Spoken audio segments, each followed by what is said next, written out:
Okay, I think we'll get started. If you're coming here from the GNL project, I encourage you to look at the introductory video for this course to make sure this is the right lecture for you. Okay, we're coming off of the talking about charges now, and we're going to introduce a new concept here called the electric field.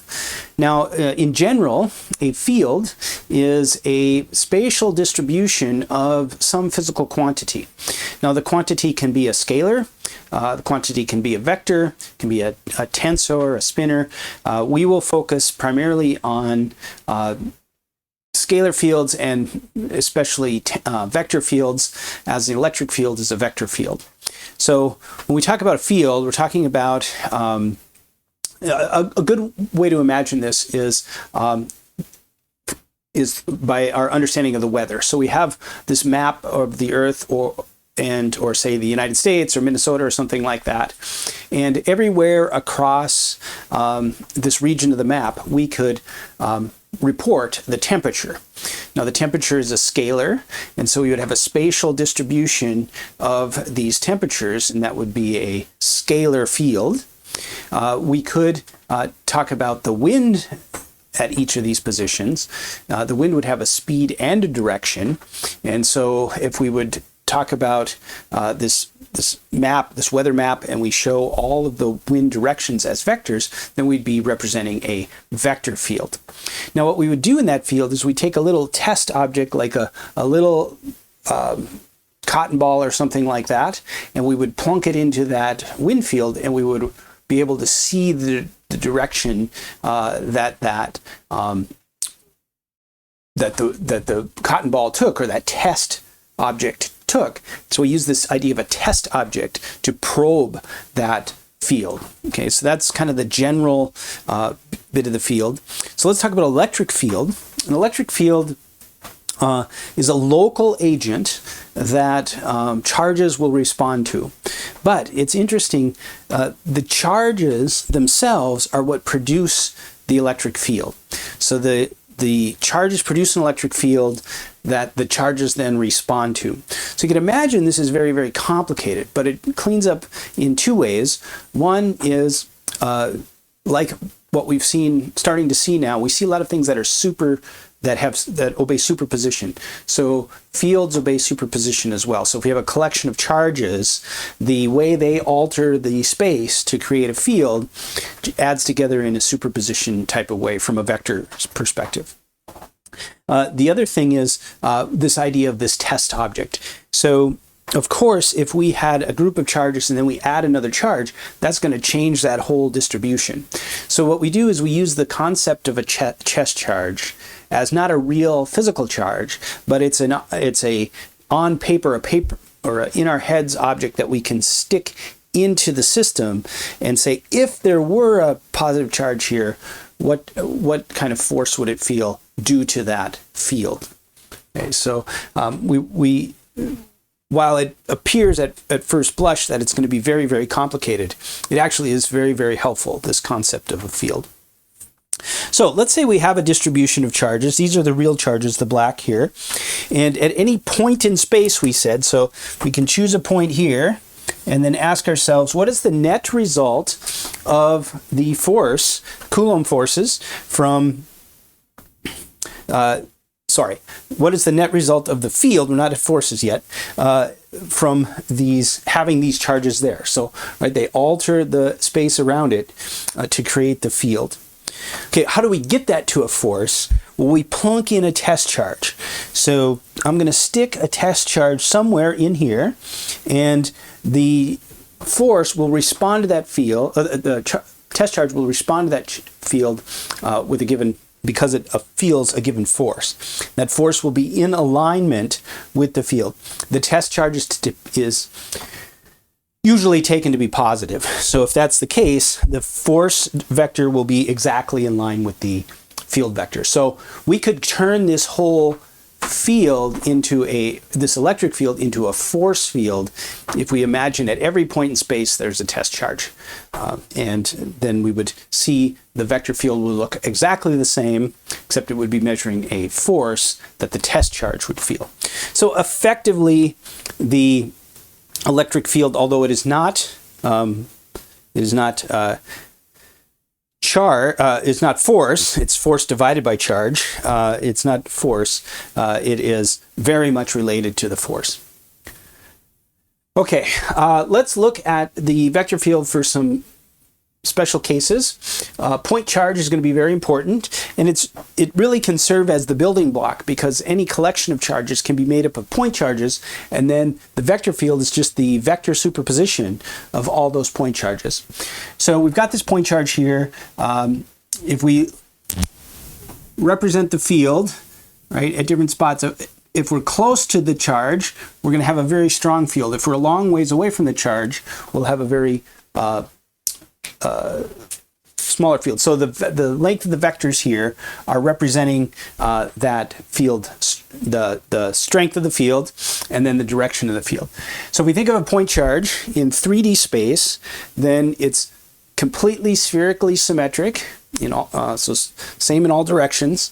And so if we were a certain distance away and then created a sphere around that, all the vectors would be pointing out from that sphere, normal to the sphere, with the same length. And that would be true of any concentric sphere here. If we switch the sign, then that switches the direction of the field. So the field would be exactly the same strength if these are both the same magnitude of charge, but one is positive, one is negative. It just flips around the field.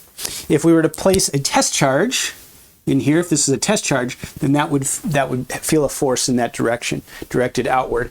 If we put a test charge here, when again the test charge is positive, unless otherwise specified, then that would be directed directly inward, be an attractive force. We talked about superposition now. So let's say we have two sources, one here and one here, and we'll look at a particular point in space. So I'm going to choose a point right here. Well, that would experience a force vector in this direction coming from here. It would experience a force vector in that direction from there, and so the net resulting vector would be something that looks like that. And what we could do then is at every point in space, we would want to say, where is that net vector? So if I'm here, I would be like this and like that, right? So I'd probably be something like that. Another special situation is a parallel plate capacitor. We're going to use this a lot. This is a prototypical system that is used not only in general physics here, but as far as you go in physics, it's always a really good model to come back to. And what that is you imagine two metal plates, and you imagine these to be very large plates with a lot of charge on them, or with charge on them, and a certain area. So if we have a unit of area, there's a certain amount of charge per unit area there. If the top plate is positively charged and the bottom plate is negatively charged, then we have a distribution of charges spread across that plate that is equal but opposite here. So the plates are neutral, one with a positive charge, one with a negative overall charge. Okay, so let's imagine the field here, and mainly I'm just telling you this, but I want to help. We will also want to help develop our intuition. If I take a point right here, and I'm very close to this field, so I'm going to get a long contribution very close to this charge. So I'm going to get a long contribution to the field from this charge. For this guy, I'm very far away, so I'll get a small contribution, right? And so I'll get a certain length here. Actually, I drew this too long. I'm going to get a contribution and a contribution. And so overall, I'm going to get, say, this length. Now, if I go the same distance here, I'm going to get the same contribution because I've switched the role of the positive and the negative. Right? So, of course, by symmetry, these two are going to have the same length. Now, if I slide a little this way, whatever I lose in length here, I pick up in length because I'm getting closer. And so it turns out that all the vectors are exactly the same in the parallel plate capacitor. So it has what we call a uniform electric field. And that's why it's such a really important model in physics and in chemistry. Now, what is that field? it's very simple as well. It's the charge Q divided by the area, and then the permittivity of free space. So we have a simple formula here for the field of the capacitor, uniform field. Now, this is certainly one way to represent the field, but it's not the best way, because you're always trying, especially trying to draw by hand. You need to draw all these little vectors, and you need to represent the longer ones as longer, and so on. So a different picture that we use is something called electric field lines. And so let's take this exact same picture over here and redraw it with electric field lines. And really what the line is if I would to take each of these and I would run a line through it, that's what I would have, such that the resultant vector is always tangent to the field line. So if I'm like this, right down here, tangent to that. So I'm running a line such that if I look at the tangent vector to that line, that's the electric field. Okay. So here's a positive and a negative. This is how the field lines would go. So the field lines can never cross, and the field lines are created by a positive charge and destroyed by a negative charge. So those are the rules. And so let's look at two positive charges. We can never cross. They'll come in and kind of push against each other, right? Never cross and form something that looks like that. Parallel plate capacitor would just be a uniform lines. Now, why can they never cross? Well, let's take a arbitrary line here, and we know the electric field is tangent at every point here. So if I were to plunk in a test charge right here, it would feel a force in this direction. And if I plunk in this test charge here, it feels a force in this direction. So this line is the path that a test charge would flow. So if we go back to the beginning here, we talked about the wind, and we put a piece of cotton in the wind, the cotton would flow along the flow of that, of the way the wind is going. And so this is what's happening with the charge. In the parallel plate capacitor, for example, if we put a charge in here, it would follow directly like this. In this case, if we were to put a test charge here, it would whip off, kind of hook around and go this way. Put a test charge here, it would hook around and go that way. So it's the direction of flow of that test charge.